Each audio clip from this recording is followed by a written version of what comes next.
की शुरुआत करी थी as a chartered accountant.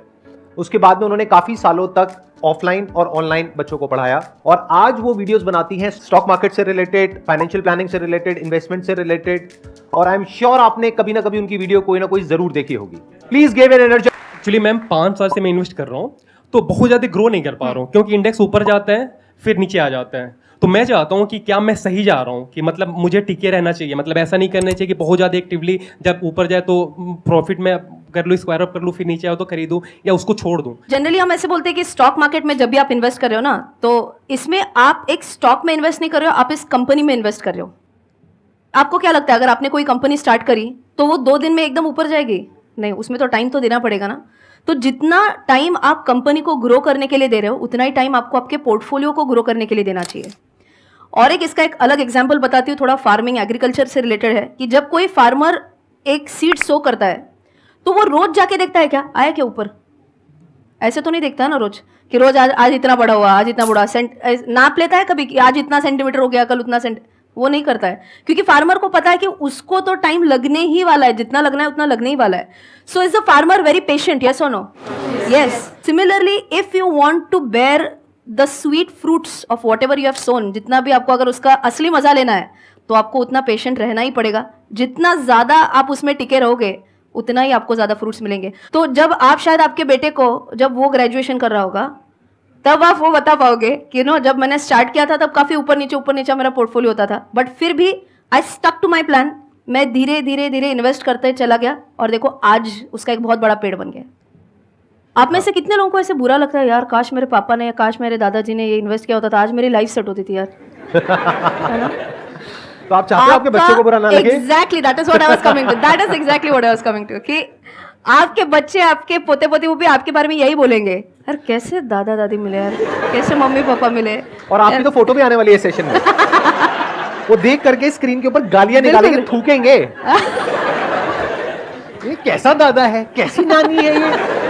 Session attend किया रचना जी के साथ में और उसके बाद भी नहीं किया, ये कोई बात है? पैसा डूब गया तो, और रोज हम देखते हैं ऊपर नीचे होता रहता है। तो this is a very important question, please आप इसका आंसर दीजिए। कितने लोगों को ऐसे जेन्युइनली लगता है कि स्टॉक मार्केट ये एक ही ऐसा एसेट क्लास है जिसमें पैसा डूबने का डर है? आपको लगता है रियल एस्टेट में पैसा डूब सकता है? आपने प्रॉपर्टी में इन्वेस्ट किया, पैसा डूब सकता है? यस और नो? यस। गोल्ड में आपने पैसा इन्वेस्ट किया, डूब सकता है? अच्छा, मैं थोड़ा सा क्वेश्चन ट्वीक करती हूँ, वापस से वही क्वेश्चन पूछ रही हूँ। 1 से 2 साल में रियल एस्टेट में आपने जिस दाम पे इन्वेस्ट किया था वर्सेस आज उसका जो दाम है, कम हो सकता है क्या? हो सकता है। गोल्ड में? Everyone please watch my channel guys. Why are you saying no? हो तो सकता ही है ना। सिल्वर का दाम 1-2 साल के अंदर कम हो सकता है? ये अच्छी बात है, सिल्वर के लिए हाँ बोल रहे हो, गोल्ड के लिए नहीं बोल रहे हो आप। बाय द वे, ये तीनों का आंसर है हाँ, बिल्कुल हो सकता है। इन तीनों एसेट क्लासेस में आपका पैसा 100%, मतलब देयर इज एब्सोल्यूट पॉसिबिलिटी कि ये हो सकता है। मैं ये नहीं बोल रही हूँ कि 2 साल के अंदर कम होना ही होना है, बट बिल्कुल हो सकता है, देयर इज अ चांस। आपको पता है चांदी का हाईएस्ट रेट जो था दैट वाज अराउंड 75,000, 75,000 तक चला गया था। आज उससे कई ज्यादा नीचे, ऑलमोस्ट 20% नीचे है ये। तो सबसे पहली बात मन से क्या निकालनी है आपको? डर। क्योंकि स्टॉक मार्केट ही ऐसे एक एरिया नहीं है जिसमें पैसा डूब सकता है। कई सारे ऑप्शन है आपको पैसा डुबाने के लिए, है ना? ये एक चीज आप सबसे पहले मन से निकालनी है, ठीक है, कि स्टॉक मार्केट में ही पैसा डूब सकता है। अब आगे का क्वेश्चन, स्टॉक मार्केट में पैसा डूब सकता है क्या? Question mark. अब इसके लिए आपको एक सिंपल चीज बताती हूँ, again same, it goes with the time frame. अगर आप 1 से 2 साल के अगर आप टाइम फ्रेम पकड़ रहे हो तो क्या इसमें आपका पैसा नीचे जा सकता है? तो जा सकता है, पॉसिबल है। बट अगर मैं 1 से 2 के बजाय 10 से 20 साल बोल रही हूँ तो the probability of you losing money is almost negligible. हाँ, अगर आपने फंडामेंटली अच्छे कंपनीज में इन्वेस्ट किया है तो की बात चल रही है। आपने देखा होगा हर्षद मेहता स्कैम के पहले मार्केट बहुत ऊपर गया था, फिर मार्केट एकदम नीचे डूब गया। 2 साल में हुआ, गिरा, वापस बाउंस बैक हुआ। उसके बाद 1999 2000 में आपने शायद आईटी बबल के बारे में सुना होगा। उसके पहले मार्केट बहुत बड़ा था, क्या मार्केट धड़ाम करके नीचे गिरा? बिल्कुल गिरा। लेकिन क्या वापस रिकवर हुआ? बिल्कुल हुआ। उसके बाद अगर मैं 2007-8 के बारे में बात कर रही हूँ, 8 में because of the Lehman brothers crisis, क्या मार्केट गिरा? मैंने बोला ऐसा ऑलमोस्ट 40% से गिरा था 3-4 महीने के अंदर। वापस बढ़ा, हाँ या नहीं? कोरोना के टाइम पे क्या मार्केट गिरा? क्या वापस बढ़ा? क्या उससे भी कहीं ऊपर गया? सो बेसिकली स्टॉक मार्केट में ये है कि शॉर्ट टर्म में डरना है तो आप डर सकते हो, लेकिन अगर आपने सोच के रखा है कि मैं इस स्टॉक में लॉन्ग टर्म के लिए इन्वेस्ट करना चाह रही हूं, तो इसमें डरने की बिल्कुल बात ही नहीं है। आप अगर लॉन्ग टर्म में देखोगे ना, तो निफ्टी का चार्ट देखो, सेंसेक्स का चार्ट देखो, ऐसे ऐसे ऊपर ही हमेशा गया। कभी भी आपने, जितने भी लोगों ने अगर कभी निफ्टी सेंसेक्स का चार्ट देखा है, has it gone like this downward या upward? In the long term. जैसे अगर आप 20 साल पहले देखोगे तो सेंसेक्स था अराउंड 3000 के आसपास, बिल्कुल, और आज है 60,000 के आसपास, तो 20 गुना हो गया ना। अगर आप उसको रिटर्न वाइज कैलकुलेट करो तो दैट्स अराउंड 16% के रिटर्न। यहाँ पे जो चीज समझने, मैं थोड़ा सा ऐड करूं, बिल्कुल सर, बिल्कुल बिल्कुल है ना। तो इन्होंने बहुत अच्छी बात कही, ऊपर नीचे तो कहीं भी हो सकता है, बट आपको ये देखना है कौन सी एसेट क्लास ऐसी है जो लॉन्ग टर्म में बाकी सब एसेट क्लासेस को आउट परफॉर्म करती है। यानी जहां पर अगर आप पैसा लगाओगे तो आपके पैसा बनाने के चांसेस सबसे ज्यादा हैं, और ये आपको देखना है not based upon your intuition और योर गट फील, या फिर आपको क्या लगता है या किसी को क्या लगता है, बट बेस्ड अपॉन डेटा।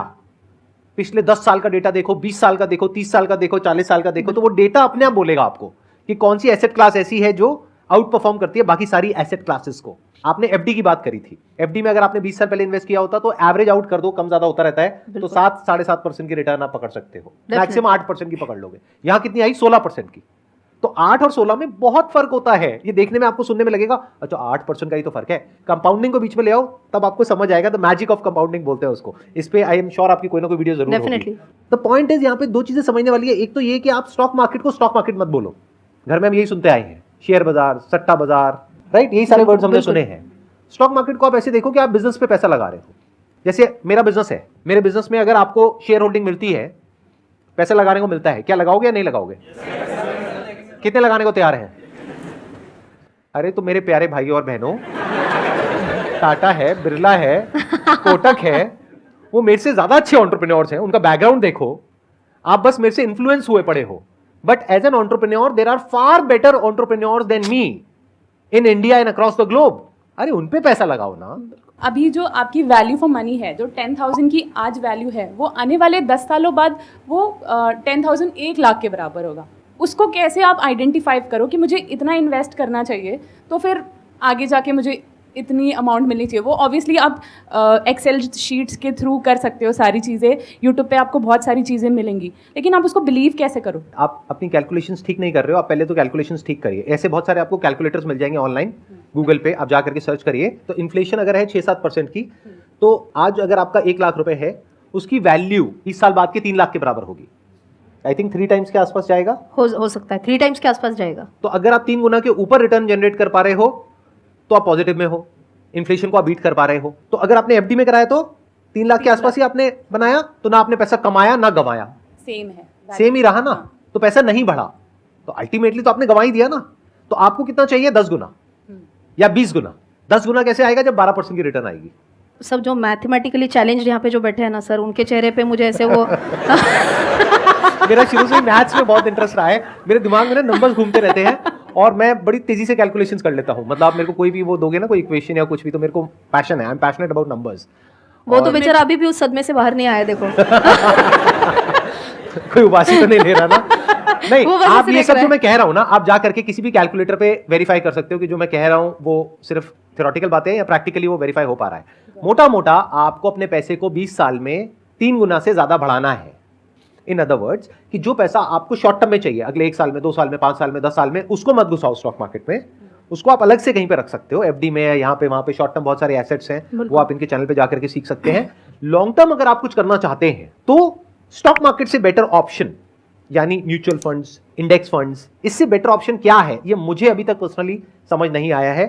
अगर आपको आया तो प्लीज आप बता नहीं, दीजिए। बिल्कुल बिल्कुल सही बोल रहे हैं। To sum up this entire discussion, I think एक ही बात बोलूंगी, लॉन्ग टर्म के हिसाब से अगर आप सोचोगे तो एक ही ये सेंटेंस ध्यान में रखना है कि इंसान हो या स्टॉक मार्केट, आखिर जाना ऊपर ही है।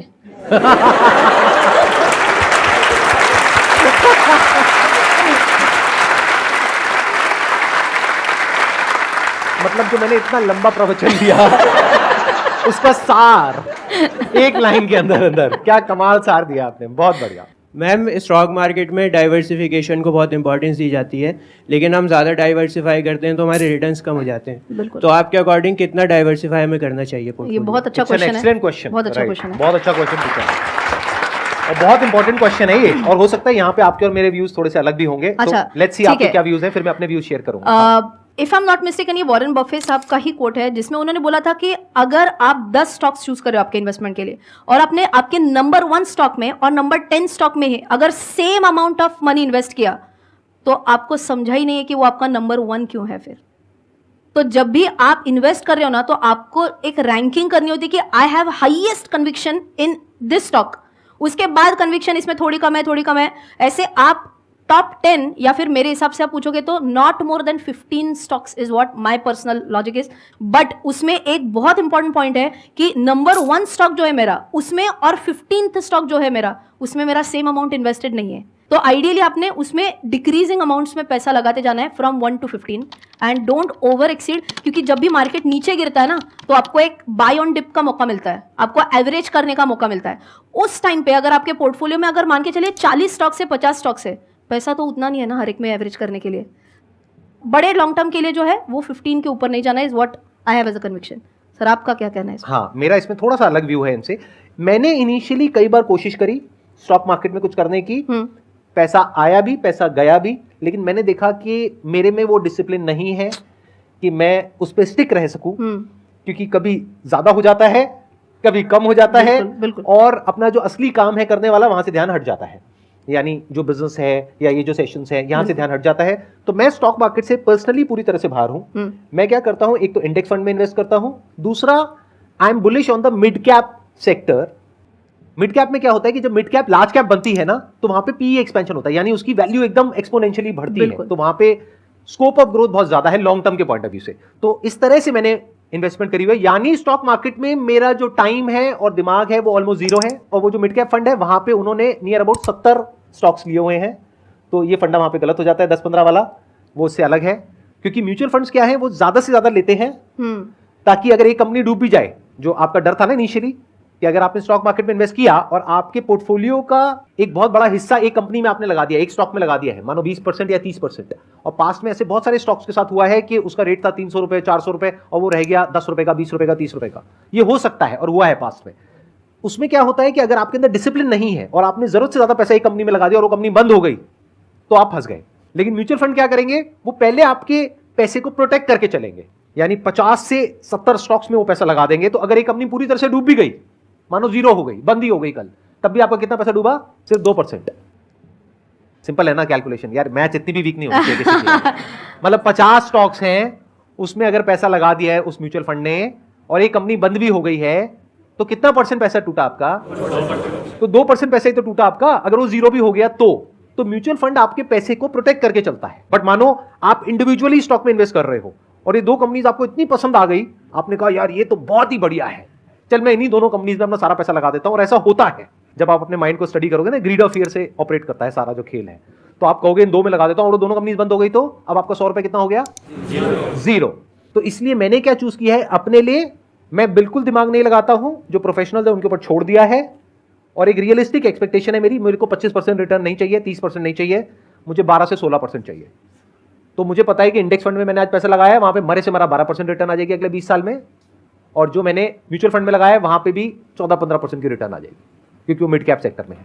तो ये मेरी स्ट्रैटेजी है। आपको क्या कहना है इसके बारे में? सर ने जो स्ट्रैटेजी बताई है वो बिल्कुल सही। म्यूचुअल फंड के लिए वो स्टॉक्स में कभी भी काम नहीं कर सकते। आप 70 स्टॉक सर खुद के पैसे से नहीं ले सकते हो, राइट। सो फॉर एग्जांपल जब आप म्यूचुअल फंड में एसआईपी करते हो ना तो आप बिल्कुल 500 रुपए से भी एसआईपी कर सकते हो, और वो 500 रुपया आपका 70 स्टॉक्स में लग सकता है, क्योंकि वहां पे आपको मिलता है 1 यूनिट ऑफ म्यूचुअल फंड, आपको पूरा शेयर नहीं मिलता है 500 रुपया में। अगर आप सेम स्ट्रेटेजी 70 स्टॉक्स की अगर डायरेक्ट इन्वेस्टिंग में लगा रहे हो, डायरेक्ट स्टॉक मार्केट में लगा रहे हो, तो आप सोच सकते हो कि आपके पोर्टफोलियो में 70 स्टॉक्स आए हैं, फिर आप क्या ट्रैक करोगे, कैसे ध्यान रखोगे कौन सी कंपनी ठीक परफॉर्म कर रही है नहीं कर पा रही है। तो आपका सर ने बोला ऐसा आपका मेन बिजनेस से फोकस हटके वो 70 कंपनीज का आपको एनालिसिस करने में ज्यादा टाइम चला जाएगा। तो आपके पास अगर लिमिटेड टाइम है, अगर आपको चाहिए कि यार मैं इन्वेस्ट ना करूं, मेरे बिहाफ पे कोई और करे, तो mutual fund is a good route. But जिनको वो चाहिए ना यार, मैंने किया था स्टॉक, मैंने सिलेक्ट करा था, वो म्यूचुअल फंड से कभी नहीं आता है। वो आपको सिर्फ स्टॉक मार्केट से आएगा। तो अगर आपके लिए सेफ्टी ज्यादा इंपॉर्टेंट है तो म्यूचुअल फंड और इंडेक्स फंड एक रूट है, रिटर्न ज्यादा इंपॉर्टेंट है तो स्टॉक मार्केट डेफिनेटली एक रूट है। तो ये आपको चूज करना है कि दोनों में से कौन से रूट को आपको पकड़ना है।